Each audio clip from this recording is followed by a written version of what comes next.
ಮೌನದೊಂದಿಗೆ ನಿಮ್ಮ ಆಧ್ಯಾತ್ಮಿಕ ಪಯಣವನ್ನು ಮುನ್ನಡೆಸಿ. ಮೌನವು ನಿಮ್ಮ ನಿಜವಾದ ಸ್ವರೂಪವನ್ನು ಬಹಿರಂಗಪಡಿಸುತ್ತದೆ.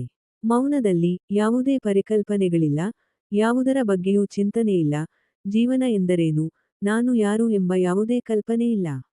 ಎಲ್ಲಾ ವಿವರಣೆಗಳು, ಲೇಬಲ್ಗಳು, ಕಥೆಗಳು, ವ್ಯಾಖ್ಯಾನಗಳು, ವಿಭಜನೆಗಳು, ಗಡಿರೇಖೆಗಳು, ಕಲ್ಪನೆಗಳು ಕಾಣೆಯಾಗಿವೆ. ಉಳಿದಿರುವುದು ಕೇವಲ ನೀವು ಯಾರಾಗಿದ್ದೀರೋ ಅದನ್ನು ಇರುವುದು, ಅದು ಏನೆಂದು ಅಥವಾ ಅದು ಎಲ್ಲಿಗೆ ಕೊಂಡೊಯ್ಯುತ್ತದೆ ಎಂಬ ಯಾವುದೇ ಧಾರಣೆಯಿಂದ ಮುಕ್ತವಾಗಿರುವುದು. ಅಲ್ಲಿ ಸಮಯದ ಧಾರಣೆಯೇ ಇಲ್ಲ, ಆದ್ದರಿಂದ ಮುಂದಿನ ಅಥವಾ ಹಿಂದಿನ ಎಂಬ ಕಲ್ಪನೆಯೂ ಇಲ್ಲ.